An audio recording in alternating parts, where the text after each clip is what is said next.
안녕하세요, 여러분. 반갑습니다. 저는 인천 남부교육지원청 마을 선생님입니다.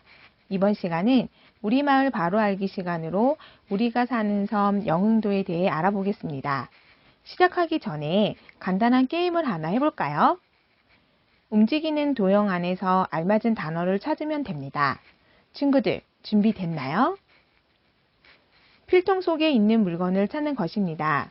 여러분의 필통에는 무엇이 있나요? 지우개, 형광펜, 친구들 모두 찾았나요? 정답은 볼펜이었습니다. 다음 문제. 이번 문제는 학교에 있는 것입니다. 학교에는 뭐가 있을까요?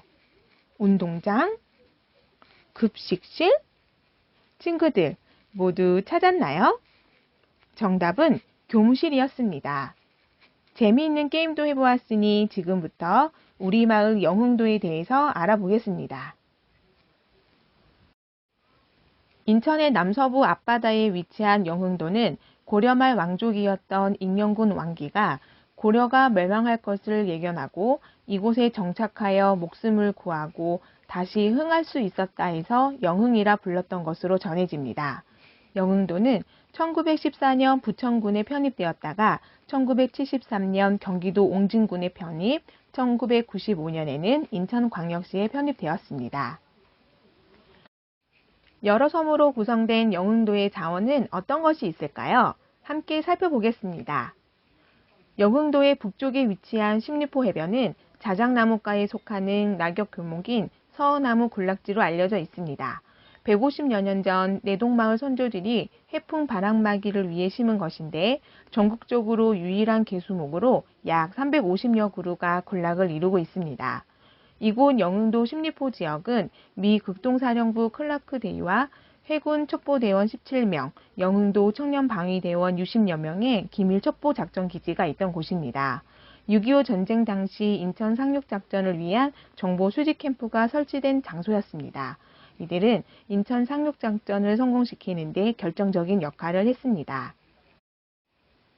1950년 8월 22일 미 극동사령부 클라크 대위와 해군본부 정보국 임병래 중위가 이끄는 특수공작대는 인천 앞바다의 영흥도에 상륙하여 잠입하였습니다.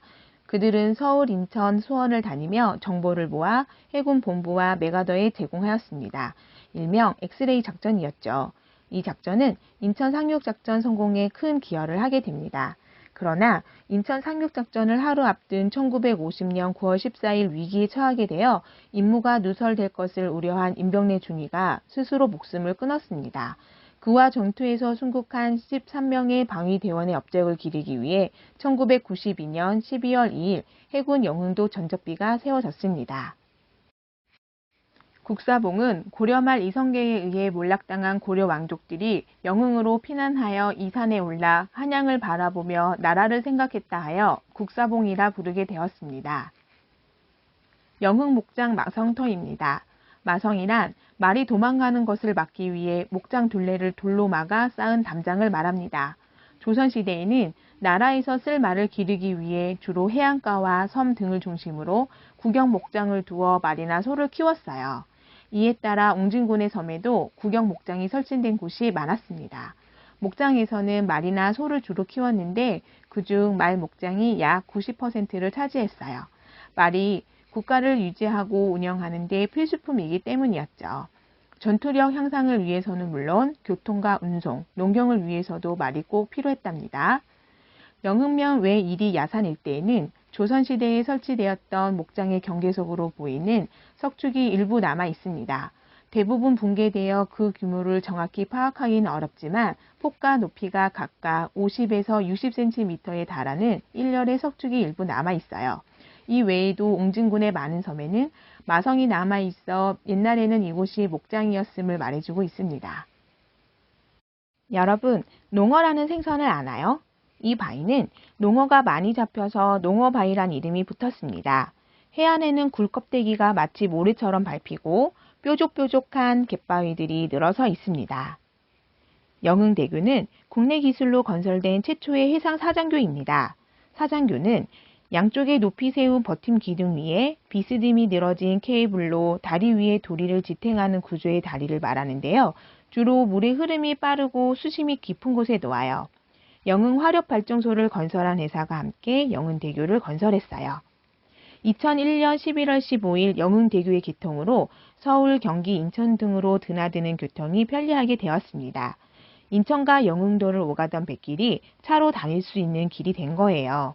영흥도의 야경은 7빛깔 무지개로 변하여 감탄을 자아내는 영흥면의 대표적인 관광자원시설로 손꼽힙니다. 6.25 전쟁 시 전사한 남편의 넋을 기리고 하루빨리 통일되기를 기원하기 위하여 건립한 사찰입니다. 국사봉 기슭에 자리 잡고 있어 멀리 수평선 위로 오가는 외양선을 바라볼 수 있습니다. 지금까지 영흥도에 관해 여러 가지를 살펴보았는데요. 그럼 수업한 내용은 얼마나 기억하고 있는지 볼까요? 즐거운 퀴즈 시간입니다. 퀴즈! 첫 번째 퀴즈입니다. 6.25 전쟁 당시 인천 상륙작전을 위한 정보 수집 캠프가 설치된 장소이며 서나무의 군락지로 유명한 곳은 어디일까요? 바닷가였던 것 같아요. 네, 맞습니다. 십리포 해변입니다. 와, 친구들 정말 잘하는데요? 그럼 두 번째 문제도 풀어볼까요? 전투에서 순국한 13명의 방위대원들의 업적을 기리기 위해 세워진 이 비는 무엇일까요? 인천 상륙작전을 성공적으로 이끄는데 결정적인 기여를 한 특수부대원들이었죠. 네, 맞습니다. 해군 정접비입니다. 자, 우리 다음 문제도 함께 풀어볼까요? 영흥도에는 서울, 경기, 인천으로 드나드는 교통이 편리하게 된 야경이 멋진 다리가 있어요. 이 다리의 이름은 무엇일까요? 영흥도의 이름과 같았죠. 그렇습니다. 영흥대교입니다. 지금까지 우리 고장 영흥도에 대해 여러 가지를 함께 살펴보았는데요. 알고 있는 것도 있었고 새로운 것도 알게 되었죠. 내 고장 영흥도에 대해 자랑스러운 마음이 생겼나요? 우리는 영흥도에 살고 있습니다. 영흥도를 사랑하고 아끼는 사람이 되어야겠죠? 우리 마을을 아끼고 사랑합시다.